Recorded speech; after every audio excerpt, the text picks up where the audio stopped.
voltamos a Brasília, cumprindo com a promessa de uma entrevista exclusiva com a ministra do Planejamento, Simone Tebet, ao lado da ministra, Gustavo Uribe e Daniel Rittner. Tudo bem, ministra? Bem-vinda ao nosso Bastidores CNN. Eu vou passar a bola para os meus meninos. Dani, começa daí. E aí o Uribe pega na sequência, pode ser? Vamos falar de revisão de gastos. Nós temos uma previsão, a senhora é defensora sempre de uma revisão periódica dos gastos e há dados sobre o Bolsa Família que são um pouco preocupantes, sobre algumas pessoas deixando o mercado de trabalho para seguir no Bolsa Família. Como a senhora vê esses dados e uma porta de saída para o programa social, se é necessário uma porta de saída que seja mais direta? Bom, antes de mais nada, boa tarde a todos aqueles que nos acompanham na CNN. Tainá, prazer poder também estar aqui com você, Daniel. Uribe, bom, a sua pergunta é importante porque, primeiro, a revisão de gastos é uma obrigação constitucional, né? Nós estamos cuidando do dinheiro do povo brasileiro e temos que cuidar com zelo, com eficiência, com qualidade. Afinal, é um país rico que ainda tem um povo muito pobre. Então, nós temos políticas públicas que precisam ser entregues de forma imediata para a população brasileira. Mas o orçamento ele é finito, né? E o Brasil já tem uma das maiores taxas de impostos do mundo, né? Uma das maiores cargas tributárias do mundo. Então, como fazer o dinheiro render para as pessoas? É importante, eu gosto sempre de falar de economia de uma forma muito simples, porque assim, é uma forma das pessoas assim, também entenderem aquilo que nós estamos fazendo. Fazendo o dever de casa de cuidar bem do dinheiro da população brasileira. Então, desde que eu assumi o Ministério, e desde o primeiro dia, e foi determinação do presidente Lula, né? Ele me deu carta branca nesse sentido, foi estar analisando possíveis fraudes, possíveis erros e desperdício de políticas públicas. Onde eu tenho um ministério que tem uma política pública e outro que faz a mesma coisa, está tendo sombreamento? Por conta desse sombreamento, tem alguma política pública que eu estou deixando de fazer e deixando de atender para as pessoas? Paralelo a isso, nós criamos pela primeira vez na história uma secretaria, que é a Secretaria de Avaliação de Políticas Públicas. Então, todo ano, a gente solta os chamados coloridinhos, que são os resultados dos estudos que a equipe, que numa equipe só do planejamento, envolve Casa Civil, envolve o Ministério da Gestão, Inovação, nós somos em 4 ministérios, através do CEMAP, analisa políticas públicas. É eficiente? Tem que continuar? De forma objetiva em relação ao Bolsa Família, nós temos 2 dados. O primeiro e aí acabar com o mito de que o Bolsa Família gera desemprego, ou seja, as pessoas não buscam emprego porque tem Bolsa Família. Isso não é verdade e o estudo mostra isso, ou seja, o Bolsa Família é um programa social relevante, importante e que tem impacto econômico. Isso significa, inclusive, participação no PIB, ajuda a movimentar a economia, inclusive, dos menores municípios brasileiros. Agora, paralelo a isso, o que a gente verifica desde a época da pandemia, em função do piso ser R$600 para o unipessoal, em função disso, em alguns momentos, a gente verifica que o Bolsa Família, no nível que está, ele, de uma certa forma, estimula a informalidade.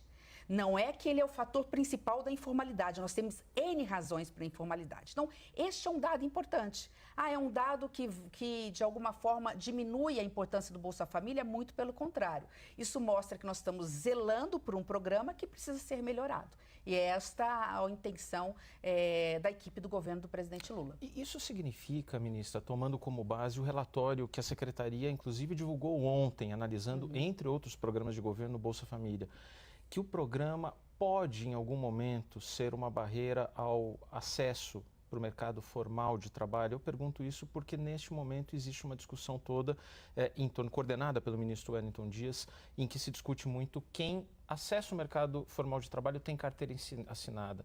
Quanto tempo continua recebendo o Bolsa Família?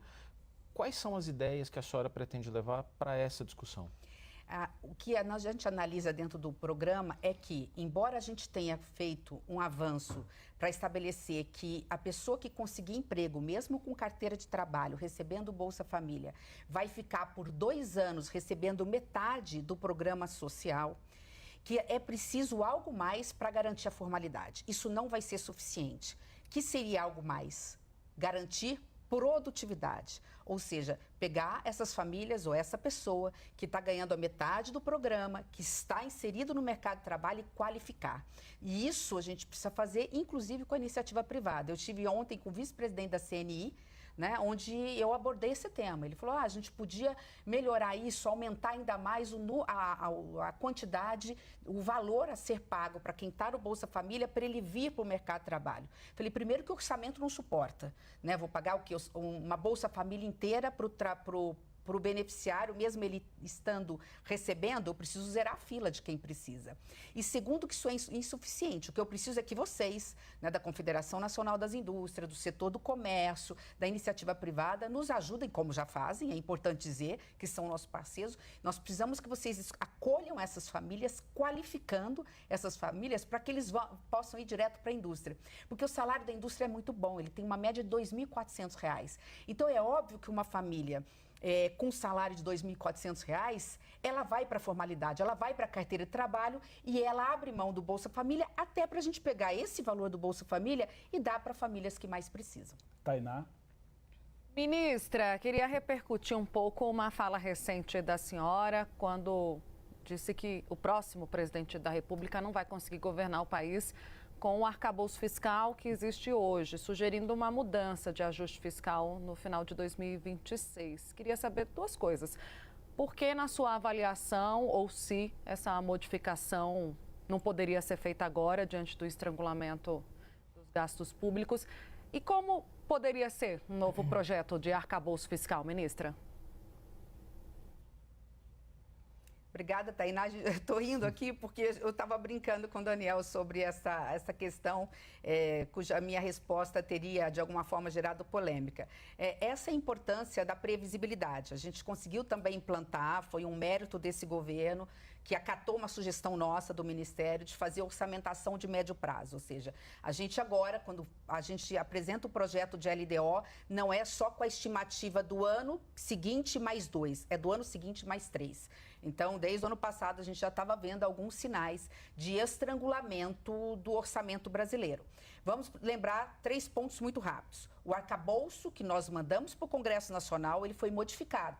Não vai nenhuma crítica, porque democracia é isso. O Congresso afrouxou o arcabouço que nós queríamos impor ao Brasil.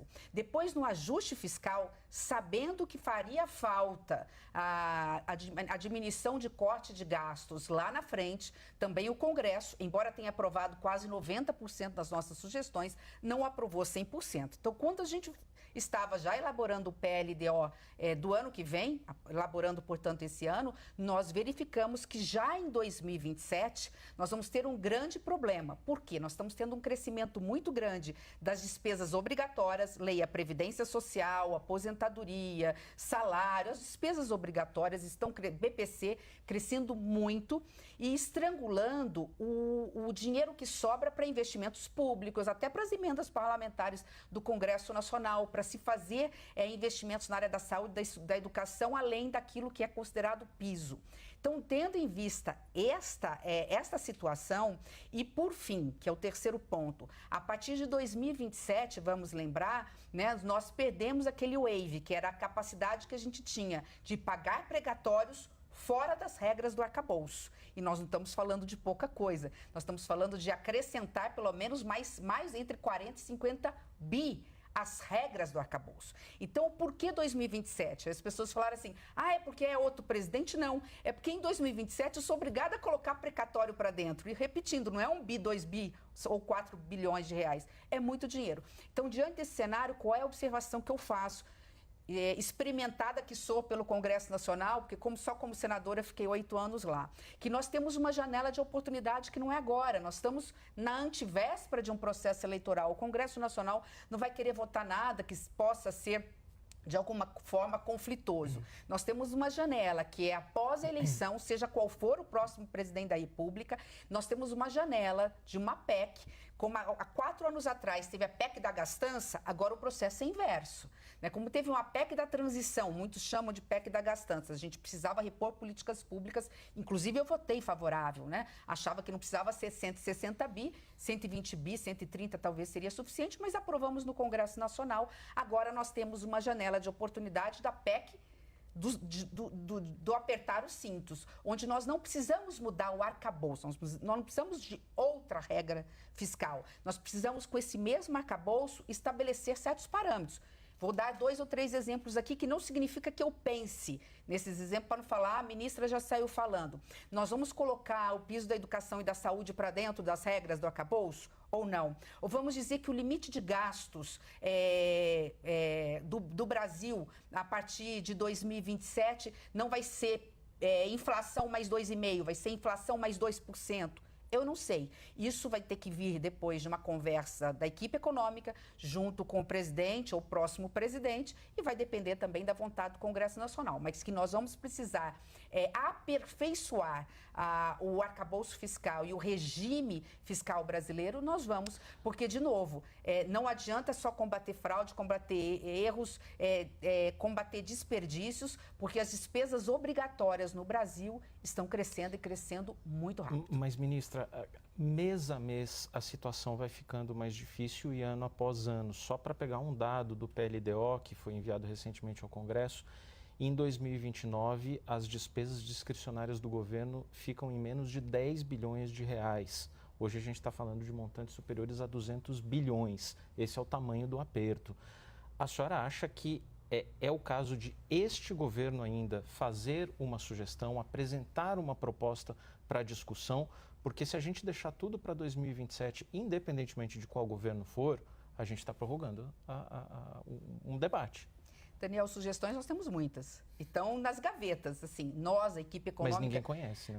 Mas nem pode, porque é uma sugestão que, por enquanto, está dentro de uma análise técnica. E, como eu disse, não adianta a gente discutir algo agora que vai ter que ser debatido com o Congresso Nacional depois das eleições de 2026. Nós não, assim, a experiência da política brasileira mostra que a gente não consegue fazer reformas, seja ela quais forem, estruturais, e nós estamos falando de algo estrutural, né, a antivéspera, faltando aí 1 ano e meio para a eleição. Então, acho que nós temos que avançar em outras coisas. Tem muitas medidas lá. Nós temos que ver não só pelo lado da despesa, e aí nós já estamos avançando. Tem a questão dos supersalários, tem a questão dos gastos tributários. Então, não é que o governo está parado ou que não tenha um pacote de medidas, inclusive de iniciativa do próprio Congresso Nacional, né? Agora, é preciso ter prioridade. Acho que eu tenho muita expectativa nesses 2 jovens que estão na presidência da Câmara e do Senado. Eu sou uma eterna otimista, embora eu não possa me dar o luxo mais de ser romântica, por ter mais de 35 anos fazendo política na minha vida, né? Mas só com mandato eletivo 20 e tantos anos. Mas eu sou, por conhecer com profundidade o Brasil, tive a oportunidade de viajar pelo Brasil todo mais de uma vez, né? Eu falo que, assim, que eu sou uma otimista realista, uma realista otimista, né? E eu tenho uma expectativa muito grande em relação tanto ao presidente da Câmara quanto ao presidente do Senado, de que eles estão dispostos a deixar alguns legados no final dos seus mandatos de presidentes, respectivamente, da Câmara e do Senado. E dentro desse aspecto, eu acho que tem algumas medidas que vão ao encontro do anseio da população brasileira, né? O que é prioridade para a população brasileira? A população brasileira concorda com supersalários, que alguém ganhe mais do que o teto do Supremo Tribunal Federal, que se faça maquiagem para incluir receitas, ou no caso, no bolso do servidor, que são consideradas uma forma de burlar ou de violar a própria legislação e a própria Constituição. Medidas como estas, eu acho que precisam avançar dentro do Congresso Nacional, que nos ajudariam muito. E você poderia falar, mas, ministra, isso aqui é isso aqui dentro do orçamento brasileiro. Mas é disso que o Brasil precisa. A gente precisa parar de falar só de números e falar de valores. Valores não numéricos, valores no sentido ético, né? De mostrar para a população brasileira que ganha um salário mínimo, e o salário mínimo vai chegar a apenas 1.630, talvez com uma pequena variação, porque isso muda até o final do ano, né? Ele olhar para esse cidadão que está lá e falar assim, vale a pena ser honesto, que vale a pena eu trabalhar, vale a pena eu ir, né? E contribuir com o país, porque também o andar de cima dá o exemplo. Então, são questões como essas moralizatórias que a gente precisa começar a colocar na pauta do dia a dia da política brasileira. A senhora desenhou um cenário de bastante preocupação para 2027. E um dos pontos são os precatórios que vão para a meta fiscal. O governo federal avalia a possibilidade de ingressar com uma ação judicial, eventualmente ao Supremo Tribunal Federal, para manter os precatórios fora da meta fiscal? Isso não está na mesa da equipe econômica. Nenhuma possibilidade. Dentro do Ministério do Planejamento, não, e eu converso semanalmente com o Ministério da Fazenda, também não tem nada no radar. Queria aproveitar para falar do pé de meia, cujos recursos ficam fora do orçamento. Como garantir que o pé de meia tenha recursos mesmo fora dos recursos orçamentários? Ele ficava, não fica mais, né? O próprio Tribunal de Contas já determinou que é possível usar um dos fundos, o outro não. Nós já colocamos 1 bi e provavelmente vai faltar 1 bi no segundo semestre. Nós temos espaço orçamentário para tirar de alguma despesa e colocar, se houver necessidade, eu acredito que vai haver necessidade, esse 1 bi que esteja faltando no segundo semestre. Não precisa ser feito agora. Viria de onde esse 1 bi? Nós vamos analisar dentro daquilo que está sendo executado. Tem muitas políticas públicas e investimentos públicos que muitas vezes tem licitação que se atrasa, obra paralisada, ou que houve desistência, ou que por alguma questão técnica, né, ela não pode ser executada, então você tira. Pode ser de um PAC, pode ser de qualquer outro. Eu não quero ficar citando de qual programa, que senão acabar que o programa, o ministro ou a ministra me liga e fala, do meu ministério não, né? Mas a equipe econômica, de forma conjunta, através da Junta de Execução Orçamentária, faz com muito critério e muita responsabilidade. Inclusive cuidando dos 7 menores ministérios. Esses são intocáveis, né? Eu fiz um pedido que foi aceito, que os ministérios menores não são, que tem orçamento muito pequenininho, é o Ministério da Mulher, o Ministério da Igualdade Racial, o Ministério dos Povos Indígenas. Esses ministérios têm um orçamento muito pequeno, esses ficam preservados, mas nós temos ministérios aí que no final do ano a gente rapa o tacho e resolve o problema orçamentário do Brasil. Tainá? Ministra, queria falar um pouquinho também do principal projeto do governo, ou entre os principais, que é esse da isenção do IR para quem ganha até R$5 mil. E traz como compensação a taxação de lucros e dividendos. Só que parte do Congresso enxerga isso como uma nova taxação do governo, mesmo que seja para os mais ricos, há ali uma certa resistência. Até um projeto alternativo foi apresentado recentemente. A senhora enxerga uma saída para essa compensação, ou seja, uma saída consensuada para agradar também os parlamentares? Por exemplo, o corte de renúncias tributárias pode funcionar, ministra, na sua avaliação? Bom, Tainá, essa pergunta é excelente, a resposta é sim, pode funcionar. Agora, eu luto por essa questão de gastos tributários desde o primeiro dia que eu assumi o Senado Federal. Devo ter inúmeros discursos nesse sentido. E toda vez que a gente fala em corte dos gastos tributários, vamos lembrar o que é isso, né? Para quem está nos acompanhando, há um aumento de renúncia de receita ao longo dos últimos anos, ao ponto de há uma expectativa dessas renúncias chegarem já neste final de ano ou o ano que vem em mais de 620 bilhões de reais. Só para ter uma ideia, eu só preciso de 10% disso no meu orçamento para conseguir agradar todo mundo dentro dos ministérios, né? E a gente, toda vez que discute alguma política pública para rever essa renúncia fiscal, que muitas vezes ela teve importância lá atrás e hoje ela não atende mais o interesse público, a gente tem lobbies e são legítimos, todo mundo tem o direito de ir ao Congresso Nacional questionar e defender as suas teses, mas de qualquer forma esses lobbies são muito fortes e a gente não consegue resolver o problema de aumentar a receita do governo federal sem aumentar a carga tributária, ou seja, sem aumentar imposto, cortando de quem não mais precisa. Então, primeiro ponto que eu queria só colocar, a isenção do imposto de renda para quem ganha até R$5 mil, e eu, como uma grande democrata que sou, eu defendo a democracia acima de tudo, né? Porque acho que sem isso nós não temos nada. Os mais novos talvez não entendam a importância dela. Como democrata que sou, eu entendo sempre que aquilo que é prometido em campanha tem que ser cumprido. E não adianta depois reclamar, falar, mas vai ter um problema fiscal. E olha, quem está falando é uma fiscalista. Houve uma promessa do presidente Lula de isentar a população brasileira que ganha até R$5 mil de imposto de renda. Então, nada mais, nada menos ele está fazendo nesse momento de cumprir essa promessa. De que forma nós vamos compensar? E aí sim, a fiscalista aqui fala, é urgente, é necessário, não há como não renunciar aqui e não compensar de outra forma, sem aumentar imposto. Isso não dá. Então, nós vamos ter que criar condições na justiça tributária de fazer com quem não paga, e é outra situação, não paga imposto sobre determinada atividade, que pague ou entrar na questão dos gastos tributários. Se você me perguntar o que você prefere, por justiça tributária e pela facilidade e pelo número reduzido de pessoas que seriam atingidas, No caso do projeto que foi apresentado pelo governo federal, é o meio mais justo de beneficiar milhões e milhões de brasileiros, entre aspas, a custas de 150 mil, não é nem milionários, são bilionários, que teriam uma taxação de no máximo 10% do lucro que está tendo, não é do patrimônio da pessoa. Então, isso se já não paga, porque se ele paga 7%, ele só pagaria mais 3%.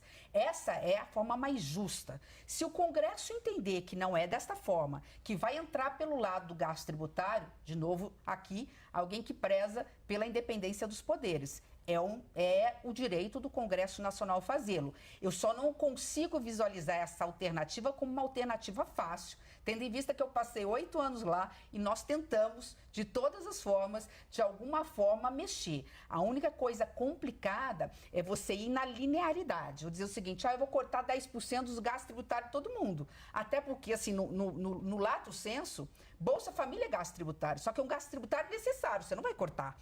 Então, aí é uma coisa mais delicada. Mas se o Congresso Nacional achar alternativas e comprove que 2 menos 2 é igual a 0, ou seja, comprove que a receita que virá será suficiente para essa renúncia fiscal, de novo, está na autonomia e no direito do Executivo, do Congresso Nacional, da sua parcela de contribuição em relação a esse projeto, que entendo que é um projeto relevante para o Brasil. Ministra, eu sou profundamente agradecido por a senhora se aprofundar nesse tema do gasto tributário, porque fica mais evidente que há um consenso de que o Brasil gasta demais com incentivos fiscais, como a senhora mesma falou, 600 bilhões de reais, mais de 5% do PIB.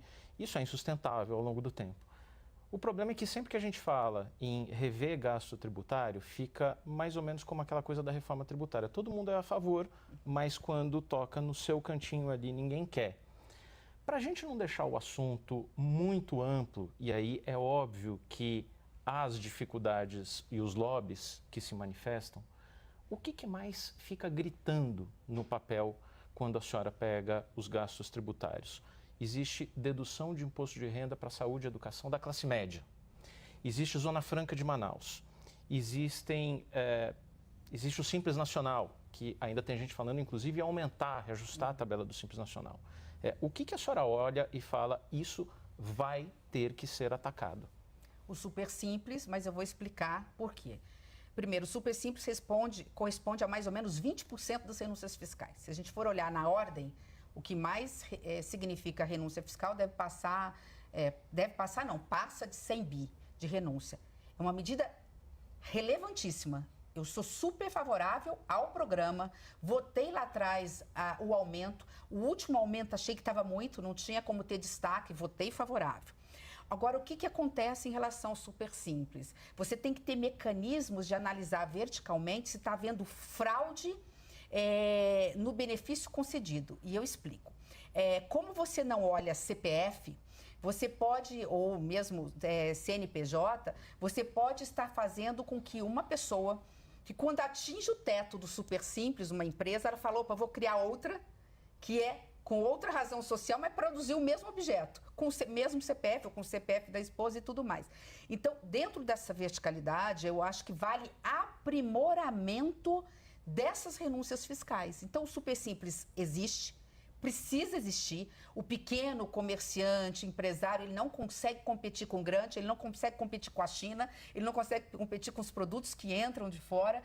Só que eu não posso permitir que uma pessoa rica, milionária, tenha 9 empresas e as 9 empresas estejam no Super Simples. E isso acontece.